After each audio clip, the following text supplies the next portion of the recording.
यहाँ आज सभी महापुरुषों को दास की तरफ से विष्णु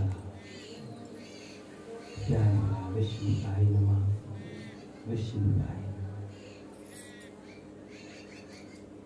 महापुरुषों, आज का दिन बड़ा सौभाग्यशाली है हम सब के लिए, जो आज हम सत्संग की चर्चा आप सभी के मुखार बिंद से सुन रहे हैं। आज सभी ने अच्छे अच्छे शब्दों से दास को लाभ पहुंचाया है।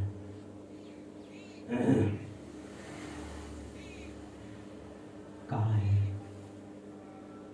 भक्ति प्यारी राम की भक्ति, भक्ति प्यारी राम की जैसे प्यारी आग, सब पट्टन जल मुआ बहोर ले आवे माँ। आप सब में जो भक्ति का संचार है, भक्ति भाव है, अच्छा है। भक्ति इसी तरीके से प्यारी होना चाहिए राम की, जिस तरीके से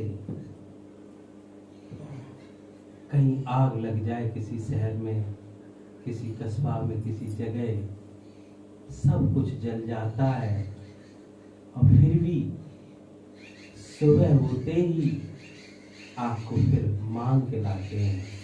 क्यों? आग के बिना काम नहीं करेगा, भोजन नहीं बनेगा। इसी तरीके से भक्ति के लिए काम चलने वाला नहीं है, नहीं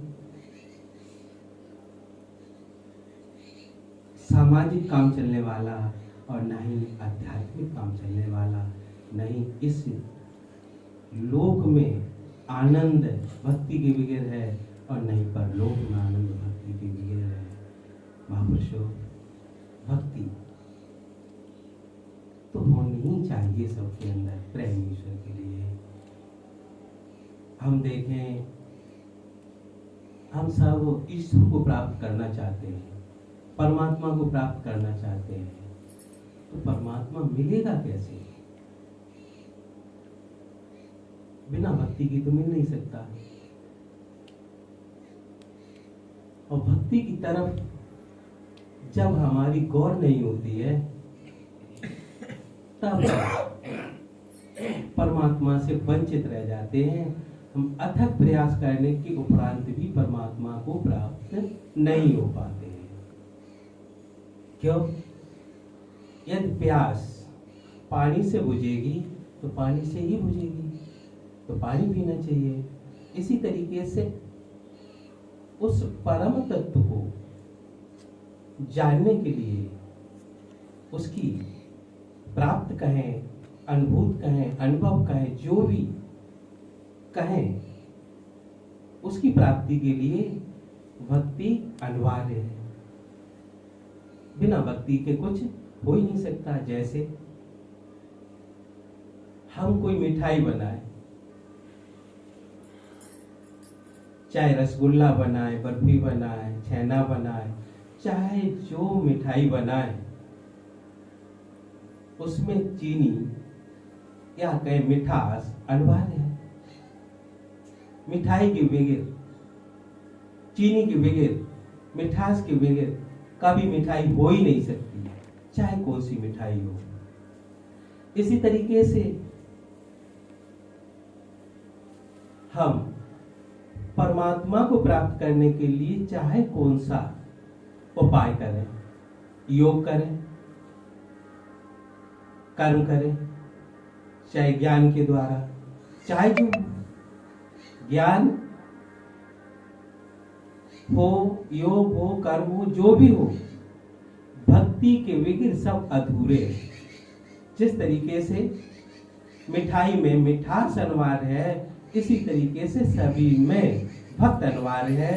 भक्त के बिगर कहीं कुछ होने वाला नहीं है। जो अनिवार्य चीज है, जो जरूरी चीज है, उसकी तरफ हमारा ध्यान नहीं होता है। ध्यान मार्ग की तरफ नहीं, हमें मंजिल की तरफ है। और जब तक मार्ग पर नहीं चलेंगे, मंजिल मिलने वाली कभी नहीं है। चाहे हम भूले भटकी कहीं भी डोले, कितना भी समय हम व्यतीत कर दें। ज्ञानी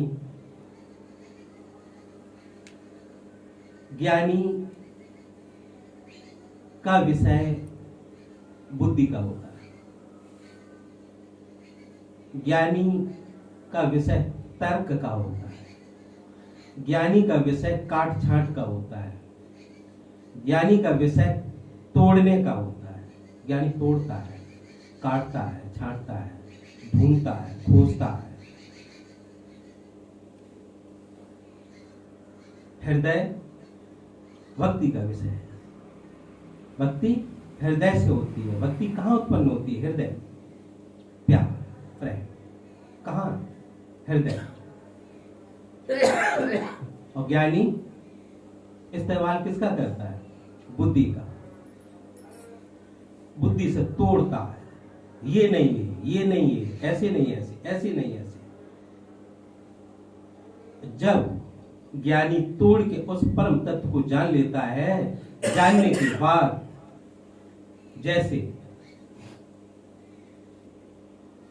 हमने, आपने गुलाब का फूल देखा, उसे हम जान गए, प्रेम खत्म हो गया। अब प्रेम नहीं, भक्ति नहीं हो सकती। अब भक्ति नहीं। क्यों? उसे जान लिया। और जिस बच्चे ने, कोई छोटे बच्चे को लेके जाया जाए, जिस बच्चे ने गुलाब का फूल नहीं देखा, नहीं जाना, अब वो पास पहुंच जाए, तब वो दौड़ के उसको प्राप्त करने के लिए दौड़ेगा, लग जाएगा, कितना भी रोके फिर भी वो प्रयास करेगा किसी तरीके से ये गुलाब का फूल मुझे प्राप्त हो जाए। क्यों? उसके हृदय का विषय है। और जो जान गया उसके बुद्धि का विषय है। बुद्धि और हृदय में इतना अंतर होता है।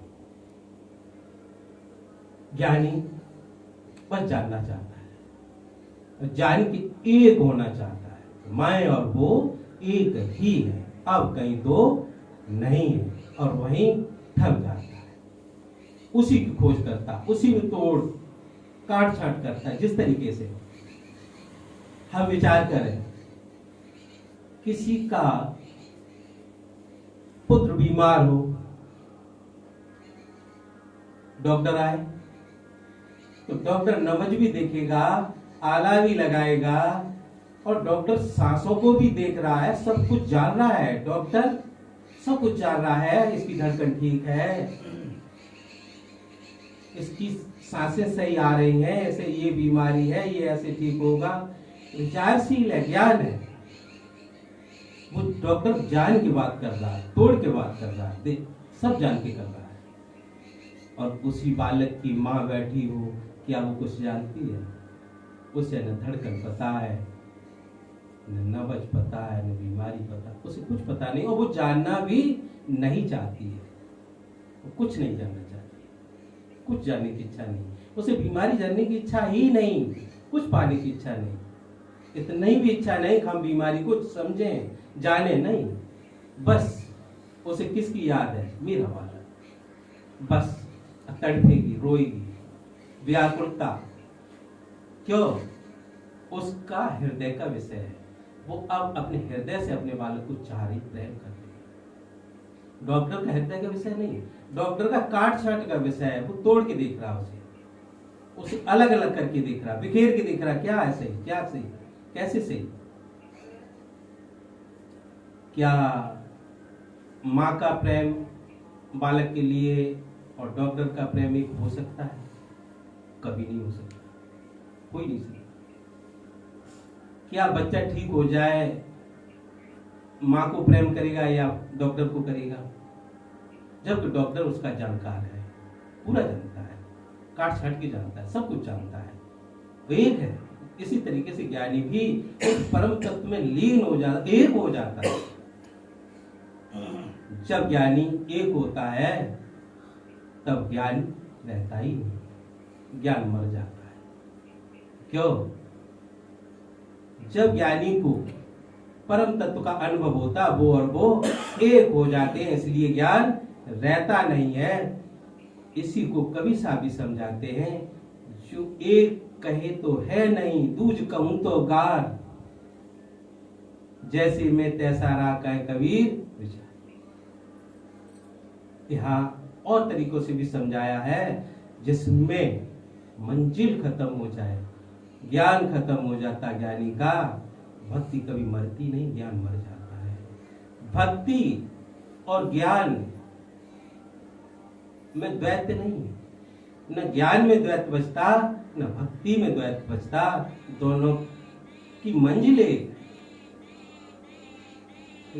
भक्ति रहती है और ज्ञान मर जाता है, यहाँ पे अंतर है।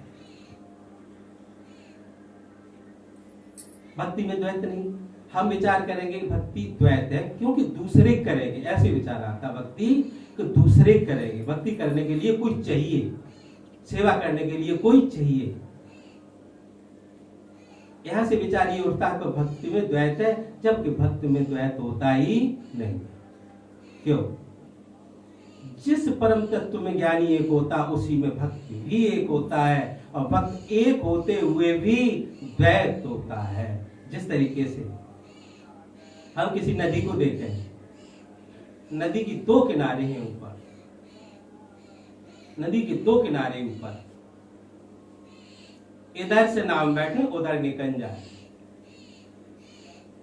किनारा पाना चाहते हैं, ज्ञानी किनारा पाना चाहता है। भक्ति नीचे की सतह है, नीचे दो किनारे होते ही नहीं है, वो तो भक्त तो डूब जाता है, रसाभो होता है, रस होता है। ज्ञानी निरस होता है, रस नहीं रहता। भक्त रसाभो होता है, डूबा होता है प्रेम में अपने मालिक। अब वो भक्त मिटता है, भगवान बचता है, और ज्ञानी भगवान को मिटाता है और ज्ञान बचता है। अब जब ज्ञान मिटता है तब भक्ति का ध्यान बचता है। इस तरीके से भक्त किए बिगैर कुछ होने वाला नहीं। भक्त ईश्वर को चाहता ही नहीं, ईश्वर को प्राप्त करना ही नहीं चाहता है। भक्त सिर्फ भक्ति करता है, ईश्वर तो वो स्वयं। जिस तरीके से ज्ञान ऐसे होता है जैसे नदी सागर की तरफ जाए, नदी सागर की तरफ जाए, ज्ञान है। सब नदियां कहां क्या चाहती हैं कि सागर में मिल जाए, ये ज्ञान है। ज्ञानी क्या चाहते? उस परम तत्व में हम एक हो जाए, उसमें एक रस हो, एक। भक्त इसकी ठीक उल्टा है। भक्त की चाहिए नहीं है उस परम तत्व में एक हो जाए, उस नदी में एक हो जाए। भक्त को कोई चाह नहीं होती है, भक्त के लिए तो सागर चल के आता है नदी से मिलने के लिए। भक्त के लिए सागर चलता है और ज्ञानी सागर की तरफ चलता है। नदी जिस तरीके से सागर की तरफ चलती है, भक्त बहुत उत्तम है। भक्त को ज्ञान, योग, कर्म कोई नहीं पा सकता, कोई। ज्ञानी तो अपने ज्ञान के द्वारा उस परम तत्व को जानता है, जानना चाहता है, चाहता है। और भक्त चाहत रहत होते हुए भी उसे तो वो प्रकट हो जाता है, उसके लिए तो वो अपने स्वयं अपनी परत को हटा देता है, आ ही जाता है। हम सब यहाँ बैठे, चाहे काले हो, गोरे हो, मोटे हो, पतले हो, ज्ञानी हो अज्ञानी हो, जैसे भी हो, क्या प्राणों में अंतर है किसी के? प्राण तो एक ही जैसे चले। इसी तरीके से भक्त प्राणों जैसी प्रिय है।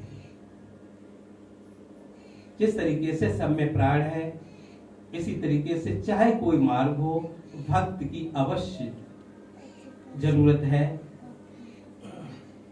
हम भक्त छोड़ के मेरी दृष्टि परम तत्व होती, परमात्मा होती, ईश्वर तो होती। आप विचार करें, जैसे कोई अंधा आदमी है और वो प्रकाश के बारे में विचार करे, तो उसका विचार करना निरर्थक है, गलत है। क्योंकि अंधे आदमी को कभी विचार, अंधे आदमी को प्रकाश का दर्शन हो ही नहीं सकता, क्योंकि उसका आंख नहीं है। वो प्रकाश को देखने के लिए पहले अपनी आंख का ऑपरेशन कराए, आंख की खोज करे, मुझे आंख मिल जाए, मुझे रोशनी मिल जाए। और बिना आंख के सूरज को देखना चाहे, नहीं देख सकता, क्योंकि सूरज तो है ही है।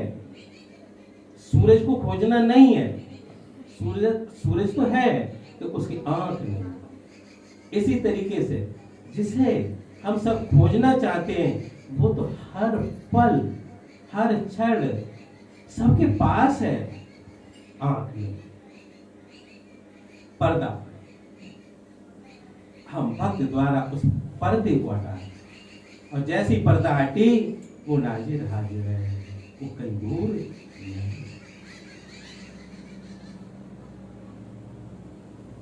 हम भक्ति किस पद पर निरंतर हम ध्यान करते रहे। भक्त प्रेम के उत्कट सबसे उत्तम प्रेम में, उत्तम को, सबसे ऊपर को, प्रेम से भी ऊपर उठ जाए, तब भक्ति का संचार बताया, तब भक्ति है। जैसे प्रेम तो हम देखते हैं बच्चों में करते हैं, बच्चों को बहुत प्रेम करते हैं, वात्सल प्रेम आया भी है। इनके दुख को देखते हैं, पीड़ा को देखते हैं, हारी बीमारी सब देखते हैं, बच्चों को बहुत प्रेम करते हैं। ये भी प्रेम है, इसे भी भक्ति कह देते हैं। प्रेम बराबर वालों में भी करते हैं, मैत्री कहते हैं, जिसे भाई है, बहन है, पत्नी है, जी सब मित्रता है। और हम अपने से बड़ों में भी प्रेम करते हैं,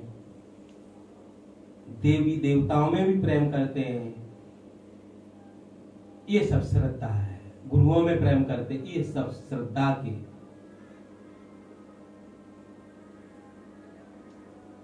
बराबर आ जाते हैं, इन्हें सब श्रद्धा मानी जाती है, श्रद्धा ही है। भक्त इनसे ऊपर, भक्त समग्र से प्रेम जब हो जाता है, भक्त को समग्र में अपना प्रभु दिखाई देता है, जब समग्र का प्रेम ही भक्ति खुशबू है, एक फूल की खुशबू है। जिस तरीके से अनंत फूलों की खुशबू तो है, अनंत फूलों की शोभा तो है, यहाँ इतने लोग बैठे, सबकी शोभा अलग अलग है। भक्त ऐसे है जैसे अनंत पुष्पों को निचोड़ के और एक रस निकाला जाए, एक कर दिया जाए, भक्ति, वो भक्ति है। भक्त एक रस होता है, रसालोक होता है, द्वैत होते हुए भी अद्वैत होता है।